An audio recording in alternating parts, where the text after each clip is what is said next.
story you are about to hear is true. The names have been changed to protect the innocent. Fatima Cigarettes, best of all king-size cigarettes, brings you Dragnet on both radio and television.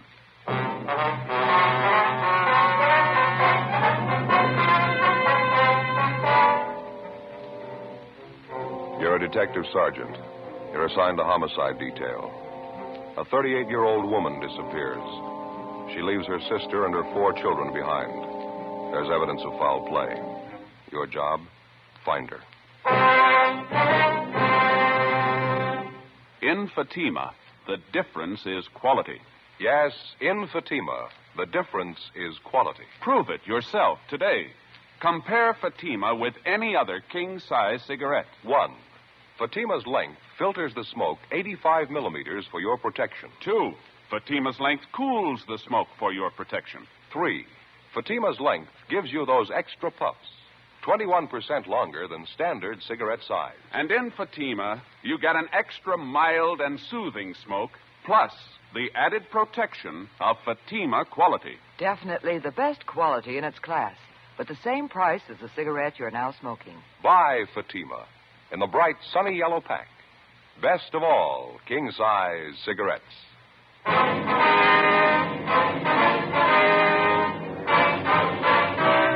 Dragnet, the documented drama of an actual crime.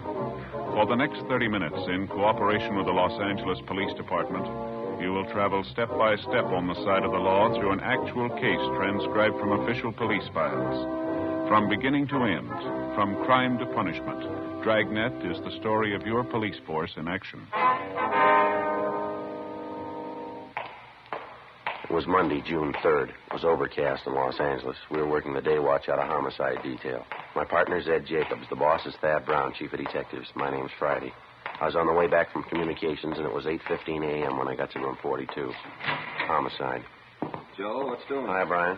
You seen Ed? He went down the hall a minute, said he'd be right back. Oh, thank you. I don't see anything in the book. Nothing new, huh? Not much. Pretty slow. How's your mother, Joe? I heard she wasn't feeling too well. No, she's not, as a matter of fact. Doctor says it's anemia. It's going to take a little time to get over it, I guess. Oh, sorry to hear it. I got to do some checking down at the auto desk. If I get any calls, have them switch it down there, will you? Yeah, I sure will, Brian. Thanks. You betcha. Oh, excuse me, Ed. Pardon me, Tom. Hi, Ed. What'd they give you? Missing report, woman. How about the mail? No, it's nothing. Is that the missing report there? Yeah, it's all here. Some woman out on 64th Street, name's Rose Baker. She's been gone about a week. Mm-hmm. Last seen Tuesday, May 27th, 10 p.m. Who's this that made the report? Carl Shelton? Who's he? It's her boyfriend. Miss Baker's husband died about 5 years ago. She's been running around quite a bit since then. Had a lot of man trouble. Well, she disappeared before then, huh? Yeah, half a dozen times. Never been gone this long, though. Holmes took this report from Shelton. He gathered Miss Baker's not too stable. She's known to drink quite a bit. Doesn't seem to care anything for her home or kids. Yeah, I see it here. She has 4 children. They're living with her aunt, Mrs. Baker's sister. It's kind of a funny arrangement, isn't it? Yeah. Baker woman packed her bags and walked out of the house about a year ago. Her sister's been taking care of the kids ever since. Mother comes back for a visit once in a while. Mm-hmm. This address we've got on Mrs. Baker, it's the same address as her boyfriend, Carl Shelton. Isn't it? Yeah, that's right. They both have apartments in the same building. Is this a recent picture, Miss Baker? Supposed to be, yeah. It's a nice-looking woman, huh? Yeah. Sister's listed here as the last person who saw her. Well, how's that? Baker woman still wasn't living at home, was she? According to the sister, Mrs. Baker came over to the house to see her the night she disappeared, sometime around 8 o'clock. 2 of them had some business to talk over. Mm-hmm. Seems the sister had a check for $400 she got from selling some furniture. She claimed the kids had been sick. She had doctor bills to pay. You mean Mrs. Baker's sister took care of things to that extent? Apparently. Anyway, after the sister got the check for selling the furniture, Miss Baker wanted half the money. Sister said that's why she came to see her that night. 2 of them got in the car and went out to find somebody to cash the check. Mm-hmm. You want a drink of water? No, thanks, Ed. Where do you get a $400 check cashed at 8 o'clock at night, would you know? Sister said Miss Baker knew somebody who'd cash it for him. Turned out the person couldn't cash it. Sister stopped at a bar for a glass of beer. Mrs. Baker took the car and went to look up somebody else she thought could cash it. That was it. Mrs. Baker hadn't been seen since. Who was this somebody else? No idea. Sister claims she doesn't know. Mrs. Baker didn't tell her. Sounds like Mrs. Baker wanted the whole check, wouldn't you say? That's what the sister figured when Miss Baker didn't come back. She finished the glass of beer, left the bar, and started walking home. 2 blocks from the house, she found her car parked. No sign of Miss Baker. Car keys were in the glove compartment, so it's the sister's share of the money, $200 in cash. Well, how about the firm that issued the check? They get it back canceled? Yeah, a couple of days ago. There's Baker's endorsement on the back. Yeah, sounds pretty wild, doesn't it? Whole thing does. Talked to half a dozen people who saw Miss Baker that night, and none of their stories jibe. What do you mean? Her boyfriend, Carl Shelton, he claims Miss Baker told him she was going out of town for a few days with a girlfriend. They check it out? Yeah. Girlfriend didn't know anything about it. Then they talked to a woman who works with Miss Baker. She says, yeah, the Baker woman was planning a trip. Miss Baker mention anything about it to her sister? No, sister says Miss Baker told her just the opposite. Said she was getting out of her apartment into a new place. She was going to spend the next couple of days moving. They checked the boyfriend, Shelton. She said if Miss Baker was moving, it was news to him. Well, either she's a liar or one of her friends are, huh? It's all bollock stuff. No two stories anywhere near alike. And what do they figure for a motive? They got a line on anybody who might have wandered out of the way? Big field to pick from. She fought with Carl Shelton. She fought with his sister, some of the people she worked with. She had 3 or 4 other men around town on the string, too. Any one of them could have wanted her out of the way. All her relatives have been checked out, and all her friends, places she'd be most likely to go? All checked. Not a trace of her, nothing. Yeah, I guess we better start moving on it. A lot of ground to cover. See if we can't straighten out some of those stories. One thing's sure. Somebody's lying. 8:35 a.m. Before we left the city hall, we checked with Sergeant Holmes in Missing Persons, who'd taken the report on Rose Baker's disappearance. He had nothing to add to what was in the report and what he'd already told Ed. First on the interview list was the sister of the missing woman, Bernice Marin. She was employed as a saleswoman for a grocery supply firm. We called at the home where Miss Marin lived with her 4 nieces and nephews, but there was no answer. The next-door neighbor told us that Miss Marin was working, that she usually didn't get home until 4:15 or 4:30 in the afternoon. In the meantime, we figured we might as well check the next name on the list, Mrs. Baker's boyfriend, Carl Shelton. We'd already checked him through R&I, and he had no record. We drove out to his address, a 3-story apartment house on 64th Street. Shelton's apartment was on the main floor rear. He answered the door in his bathrobe and slippers. He told us that he was employed at one of the local oil refineries, and that this particular week he was working the graveyard shift, 11 at night until 7 in the morning. He showed us back to a small kitchen at the rear of the apartment. While we questioned him, he fixed a percolator of coffee and put it on the stove. You sure about Miss Baker's plans, are you? She never mentioned anything to you about moving out of the apartment house here? No, never. Somebody's handing you a line there. If Rosie was going to move, she'd tell me about it. Just a minute. I got to get that coffee. It looks about done. You fellas want some Java? Got a whole pot full here. No, thank you. How long did you say you've known Miss Baker? Oh, about a year and a half. We got along pretty good. She'd right from the start. Sure don't understand her taking off like this. Miss Baker ever talk to you much about the family? Her sister, 4 children? I mean, did you see them regularly? Seem to get along with them all right to you? I don't think I'd know that. Rosie never had much to say about them. The only thing I could gather was that she just got sick of the routine, you know. Keeping up a house, doing the wash, mopping, dusting, taking care of 4 kids. She just checked out, that's all. Let her sister Bernice take over. Mm-hmm.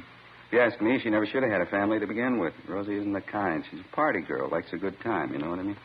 Something I don't understand, Shelton. You said a minute ago you couldn't figure out Miss Baker's going off like this. When you filed a missing report on her, you said she was planning a trip out of town. Yeah, that's right.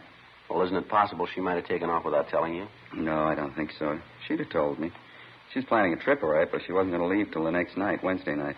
She's going to pick up this girlfriend of hers, Iris, and the 2 of them were going to take the bus down to Laguna for a couple of days. Well, it's our understanding this girlfriend, Iris, didn't know anything about the trip. Can you explain that?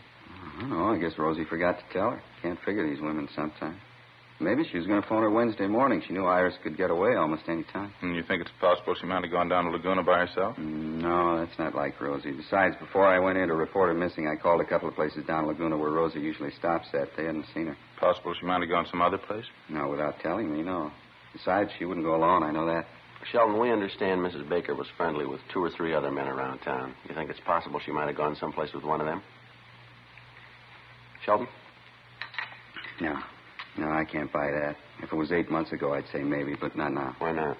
Well, we had it out, that's all. It was all settled. She wouldn't do anything like that again. Pretty sure about that, are you? Yeah, positive. I don't get it at all. She wouldn't do that to me, taking off, just packing up and leaving. Rosie wouldn't do that to me. Well, she's got 4 children. Yeah. She did it to them. We questioned Carl Shelton for another half hour, but he failed to come up with anything in the way of a definite lead. 10:40 a.m. We drove to the home of the missing woman's girlfriend, an Iris Kirby. 2 things she was pretty definite about. She knew nothing about an out-of-town trip Mrs. Baker was supposed to have planned for the 2 of them. And secondly, she had no use for Carl Shelton. She told us that Shelton was her ex-boyfriend and that she had introduced him to Rose Baker and that shortly after that he dropped her. A few weeks later, Shelton began to keep steady company with Mrs. Baker.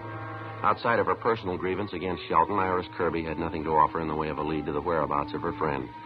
11:30 a.m., we got in the car and headed for the factory in the south end of town where Rose Baker was employed. We stopped off on the way for lunch, a bowl of soup and a sandwich. Ed had a cheeseburger and a piece of pie. Before we left, we checked the office to see if there were any calls. Nothing. The place where Mrs. Baker worked was on Santa Fe Avenue, a one-story building covering almost half a block. They manufactured men's work clothes, shirts, and overalls. We checked with the personnel office. We asked if Rose Baker had any friends that she worked with. We were told that there was a Mildred Dunn who was a fairly close friend of the Baker woman.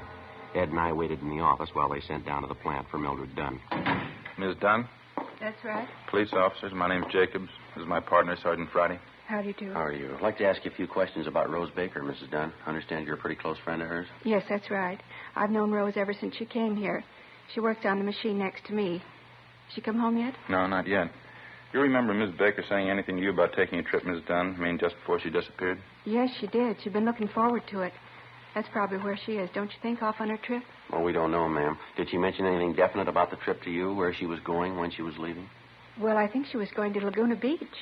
It's hard to tell. She's always kidding around, Rose is. Once she said she was going to fly to Switzerland for a vacation. San Moritz.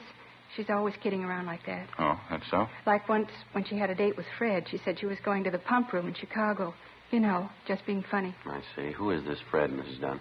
Fella in the shipping department, Fred Lyons. Nice fella. He and Mrs. Baker see much of each other? They used to, yes, quite a bit. I don't know if they were serious about each other. I thought they were till the last month or so. Maybe they had a tip or something. Maybe Rose got tired of him. I don't know. But you do think the two of them were serious at one time? Oh, yes. It wasn't more than a month ago. Then all of a sudden they weren't sweet on each other. At least Rose wasn't about him. She told me that. Mm-hmm. Well, I guess we better check on him, then. Mm-hmm. Is this Fred Lyons working today? Do you know, ma'am? Oh, no. He quit last Tuesday. 1:15 p.m. We finished questioning Mildred Dunn, and we went back to the personnel office to get Fred Lyons' description and last known address. We checked out the address, but Lyons had moved out the previous Tuesday and left no forwarding address. We questioned the landlady, looked over his rooms, checked through the neighborhood, and talked to everybody he knew. We found nothing to indicate that Lyons had anything directly to do with Rose Baker's disappearance. But we did find out that he knew Mrs. Baker and that he thought quite a bit of her. We went back to the office, got out a broadcast and an APB on Lyons. Want to check the book, Joe, see if we got any late calls here? Yeah, sure. I'll get it. Right. Homicide, Jacobs. That's right.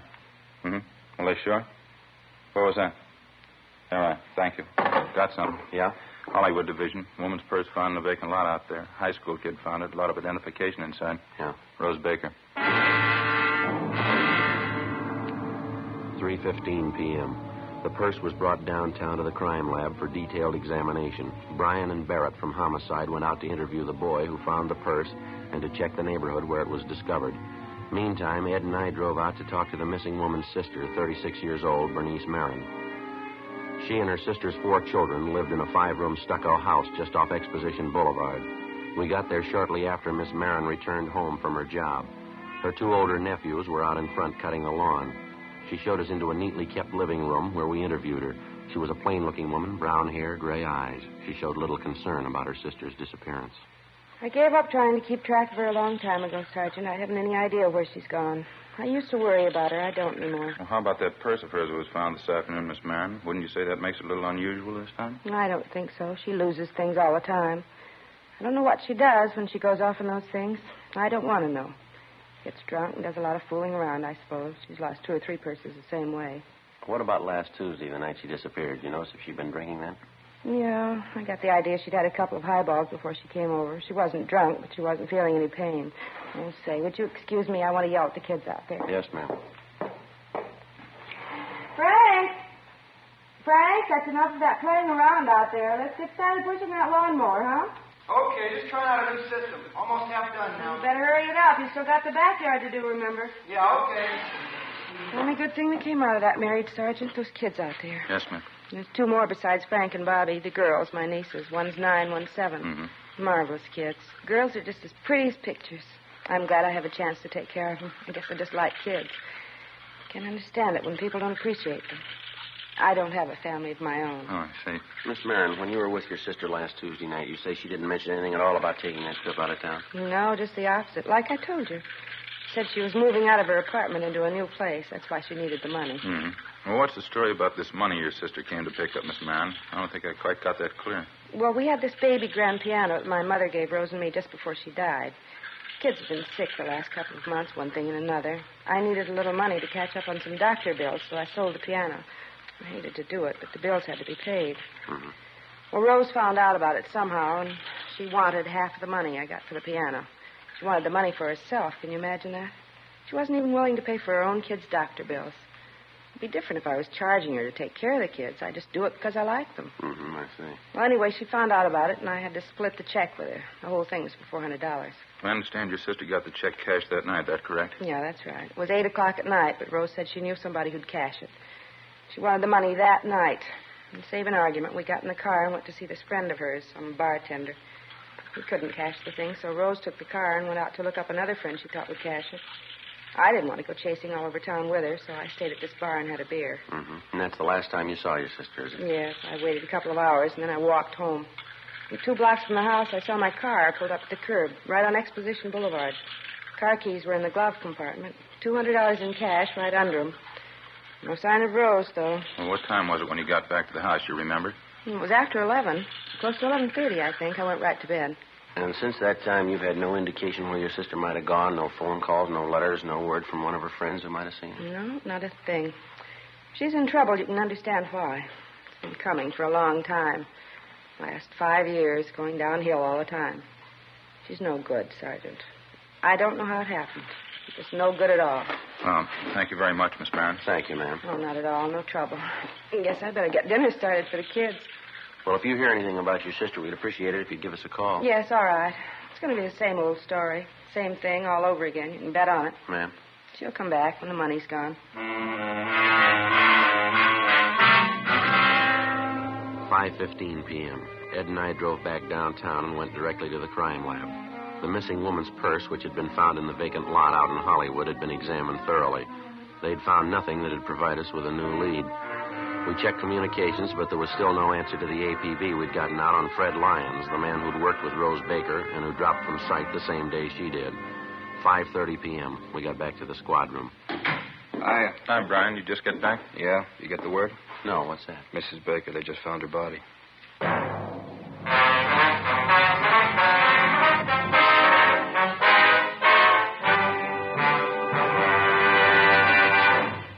You are listening to Dragnet, authentic stories of your police force in action. Comparison proves Fatima quality. Prove Fatima quality yourself today. Compare Fatima with any other king-size cigarette. 1.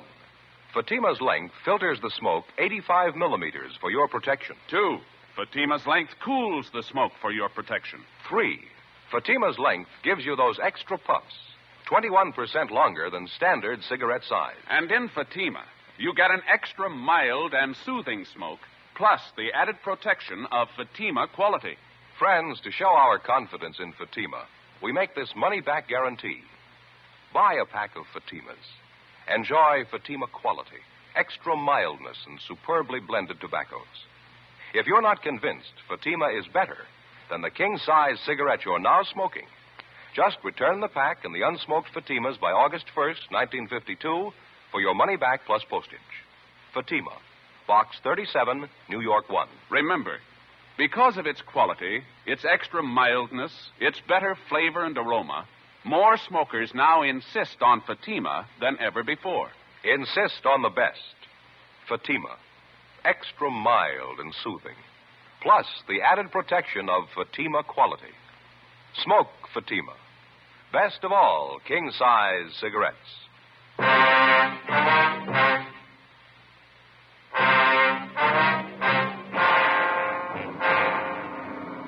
June 3rd, Monday, 6 p.m. The body of 38-year-old Rose Baker had been discovered in the Hollywood Hills area. Approximately 3/4 of a mile from the intersection of Mulholland Drive and Oak Knoll Terrace, a dirt road branched off to the left of Mulholland and wound about 300 yards down the hill to a dead-end stop. Just below the guardrail, which circled the edge of the road, there were 2 eucalyptus trees. They overlooked a deep ravine covered with scrub oak and patches of laurel. Halfway down one slope of the ravine, they found the body of the missing woman. There were 2 bullet holes in the left side of the skull. There was another one at the base of the throat. In her clenched right hand, there was a 50-cent piece. The immediate area surrounding the body had been roped off, and Lieutenant Lee Jones and the crime lab crew were making their preliminary investigation. There was no sign of the murder weapon. The coroner arrived, and when the preliminary investigation was completed, the body was taken downtown to the county morgue. All clothing and personal effects were removed from the body and sent to the crime lab for detailed examination. Rose Baker's sister, Bernice Marin, was brought to the county morgue and identified the body. A few minutes after 10 o'clock that night, Ed and I got back to the office. I got it. Homicide, Friday. Is it Sergeant Friday? Yes, sir, that's right. This is Carl Shelton, Sergeant. You were out to talk to me this morning, you remember? Oh, yeah, Sheldon. I heard about Rosie just a couple minutes ago. I got to talk to you, Sergeant. There's something I got to tell you. Was that so? Do you want to tell me now? Well, I don't want to tell you on the phone. I'll drive in to see you. I'll leave right now. Well, yeah, all right. Do you mind telling me what it's about? Yeah, I know who killed Rosie. 11:08 p.m. Carl Shelton arrived at the office. Ed and I took him down the hall to the interrogation room where he gave us his story. He told us, first of all, that he was well acquainted with most of the regular customers at the tavern where Rose Baker and her sister had first stopped to cash the $400 check. He told us one of these people, a Leroy Hansen, had contacted him after he read in the morning paper about Mrs. Baker's murder. I've known Leroy at least 4 or 5 years. He used to work with him. He wouldn't lie to me. And what did this fellow tell you, Shelton? That's Leroy Hansen. He said he got to the bar a little after midnight. It had to be at least that, because Leroy doesn't get off work till 11:30. He said he saw Rosie sitting in a car parked a couple doors down from the bar. There was a woman in the car with her. He described her just like Rosie's sister. They were having a beef. And this friend of yours hear what Mrs. Baker and this woman were talking about? No, but he's smart enough to know a big argument when he sees one. He says they were really going to it. Is he sure about the time? He's got to be. Leroy works at a sheet metal plant south of town. He gets off at 11:30. Takes him more than a half hour to get in. Why should he lie about it? He wasn't even going to mention it till he found out she was dead. This woman he says Miss Baker was with, she fits her sister's description that close? Exactly. And there was a guy with Leroy. He'll back it up. If the sister says she wasn't sitting in that car with Rosie outside that bar after midnight, she's a liar. Well, she is if you can prove your story. Here's the phone. You ask Leroy. 11:22 p.m. We put in calls to both of the men who were supposed to have seen Rose Baker and her sister Bernice sitting in a parked car outside the tavern 6 nights before. Both of them corroborated Carl Shelton's story down to the last detail. They were especially certain about the time. Bernice Marin told us that on the night her sister Rose disappeared, she hadn't seen her after 9:15 p.m., and that she'd walked home and was in bed by 11:30. Both Leroy Hansen and his friend told us that they had seen Rose Baker and a woman answering her sister's description sitting together in a car parked outside the tavern. They were both certain at the time that it was well past midnight. We made a check on Leroy Hansen and his friend. As far as we were able to find out, there was no logical reason why they should lie about what they'd told us. Ed and I got in the car and drove out to the home of Bernice Marin, just off Exposition Boulevard. It was 20 minutes past midnight. We rang the front doorbell and got her out of bed. Oh, hello, officers. Didn't know who it was. Come in. Thank you, ma'am. Oh, you have to wait long before I answered. I sleep pretty sound. Afraid we'll have to ask you to get dressed, Miss Marin. I'd like to talk to you downtown. Why? What's the matter? Well, some more questions we have to ask you, ma'am. A few more things we have to clear up about your sister. It's pretty important. Well, I've told you everything I know. I don't like to go out and leave the kids alone at night. What is it you want to ask me about? Well, you told us the last time you saw your sister was about 9:15 last Tuesday night, Miss Marin. Yes, that's right. We've got a couple of people who claim they saw you with your sister after midnight Tuesday. You were sitting with her in your car parked outside a tavern. You're having an argument with her. At least 2 people saw you, and they'll swear to that. No, that couldn't be right. They claim it is. They say it was after midnight and they saw me with Rose? Yes, ma'am, that's what they say. And you believe it? You believe it was me? Yes, ma'am, we do. You think I killed Rose? Is that it? Yes, ma'am, we think so. How about it, Miss Marin? It'll take me a minute to get my clothes on. I want to talk to the oldest boy, my nephew Frank. Would it be all right? Well, I'll have to go along with you. All right. This way, down the hall. All right. In here. I don't want to wake the other kids if I can help it. All right. Frank. Wake up, Frank. Frankie. What do you want, Aunt Bernice? I hate to wake you up, Frankie. I'm going to have to go downtown tonight. I'm leaving now. In case I'm not here when you and the kids get up, I want you to take care of everything, all right, honey?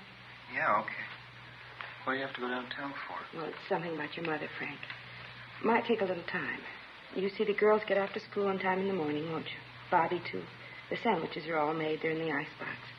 All you have to do is put them in a paper sack, all right? Yeah, okay. Why do you have to go now? Can't you wait until tomorrow? No, I'm afraid not, honey. You take care of everything, huh? Make sure all the doors are locked. And don't forget to feed the dog. No, I won't forget. What's the matter? Is there anything wrong? No, of course not. Now, if something happens so I can't get back tomorrow, I'll call you on the phone, all right? Yeah, okay. You be sure and call, huh? I'll call you, honey. You go to sleep now. It'll be all right. You get some sleep. Good night, Frankie. Yeah, okay. Good night. I'm sorry to keep you waiting. I had to tell Frank what to do. The kids wouldn't understand. I mean, if they woke up and didn't find me here. Yes, ma'am. What'd you do with the murder gun, Miss Marin? Out in the garage, I'll show you. I had her 4 kids to raise. It's not easy. You know what it costs to feed them, put clothes on their back. It's not the kids I minded. They're wonderful. I love every one of them. I'm glad to get the chance to raise them. I never married myself. Never had any of my own. Mm-hmm. Hasn't been easy at all, working all day, coming home and cooking for them, doing the wash, trying to keep the house clean. Rose never gave me a dime to pay a bill, for her own kids, too. She gave us nothing, and she tried to take everything, tried to bleed me for my last dollar. She cashed the check that night and said she was going to keep all the money. I couldn't stand anymore. We argued, and I killed her. Yeah, well, I'm sorry, ma'am. We'll have to go. Yes, all right. What'll I do, Sergeant? What'll I say? I advise you to tell the truth. You'll get a fair trial. I know that. It's not what I mean. What do you mean? Inside there, what am I going to say? How'll I explain it? Ma'am? The kids. How do you tell 4 kids you killed their mother?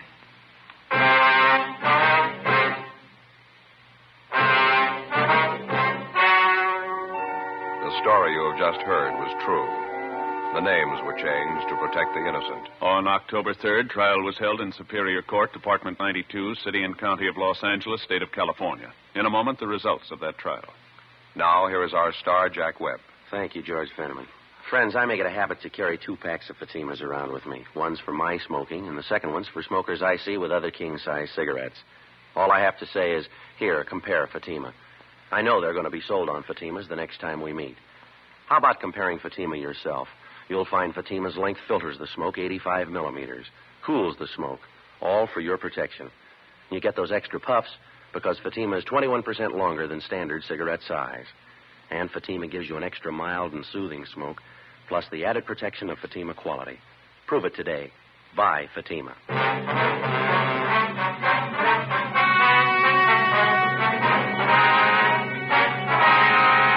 When their aunt, Bernice Alberta Marin, was apprehended on suspicion of 187 PC, the 4 Baker children were taken into protective custody by juvenile authorities. Bernice Marin was indicted for murder and entered a plea of self-defense. She claimed that at the time of the murder, her sister attacked her with a knife while they argued over the division of the $400 check.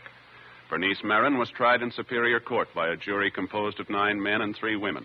She was found not guilty. You have just heard Dragnet, a series of authentic cases from official files.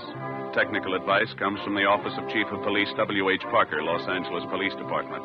Technical advisors Captain Jack Donahoe, Sergeant Marty Wynn, Sergeant Vance Brasher. Heard tonight were Barney Phillips, Virginia Gregg, Vic Perrin. Script by Jim Moser. Music by Walter Schumann. Hal Gibney speaking. Fatima Cigarettes, best of all king-size cigarettes, has brought you Dragnet, transcribed from Los Angeles.